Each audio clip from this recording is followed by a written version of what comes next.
I'm in Gund Hall, which is the home of the Graduate School of Design, and I'm in the studio space, which is where the most intense activity takes place of design, of analysis and research, of imagination. We'll speak about the architectural imagination, and I'm going to suggest that some concept like the imagination is necessary if we want to treat architecture as a mode of knowledge. The classical philosophers said, the soul never thinks without phantasm, which is to say that thought needs a material image, something to carry the thought. So we begin to think of the imagination as bridging the gap between perception and understanding. What's implied is that there's actually a space in the mind where the work of picturing takes place. The imagination is different from other mental processes like perceiving or remembering, insofar as to perceive something requires that something has to be there. And that's not required of the imagination. And even to remember something, the event or the object or the person, it had to have already been there in order to remember. But the imagination creates its image. The image isn't there until the imagination produces it. The imagination is also different from a concept because the imagination requires the materialization of thought. For example, I can conceptualize freedom. I can even explain to you what freedom is as a concept, but it's very difficult to show you freedom. In order to show you freedom, I would have to construct a picture. I would have to construct a scene. Then I could help you imagine freedom in that materialization, in that scene, in that picturing. So we should think of the imagination as the capacity for producing images, the mental capacity to picture things. And what we want to show is that there is a specific kind of imagination, which is the architectural imagination. Look at these two images. Let's say you know nothing about them. You don't know what their function is, you don't know who their patron was, you don't know where they are, but you can already start to compare them nevertheless.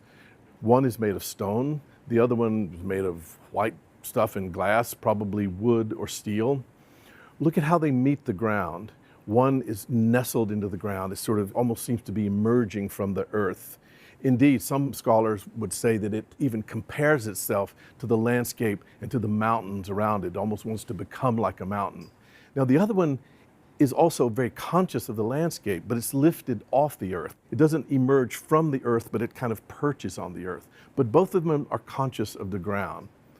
Already the architectural imagination is starting to emerge. And then we could also say they have something else in common. They both have a kind of wrapper which encloses a single volume. But the wrapper is very special. It's a modulated wrapper.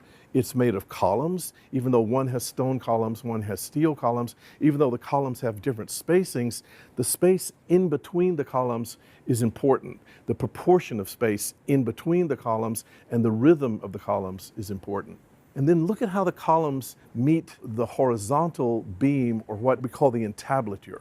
In one case, there's a very articulated picture of the joinery, the way the vertical column meets the entablature, and there's several pieces in between that make that transition from horizontal to vertical articulate.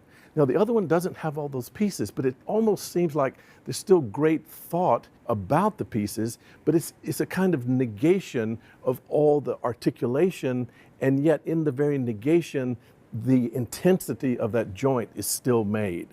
So what do we have? They're both empty rectangular volumes defined by a wrapper, and the wrapper is articulated by columns and space which have a geometry, a kind of geometrical proportional system.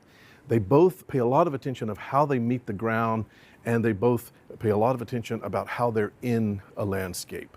So what has happened is that we have constructed, and what has started to emerge is a very particular kind of imagination that is purely architectural. It's independent of the materials, it's independent of the function, it's independent of who paid for it, and we have adapted a set of assumptions about one building to a set of perceptions about another building. We've worked across those two buildings. Now, what's implied here is that template of things, in some sense, had to pre-exist our understanding of those buildings. That set of architectural characteristics that they share in common had to, in some sense, already be there when we start to perceive those buildings. This is nothing less than the architectural imagination at work. And what we have arrived at is a fundamental instance of aesthetic judgment.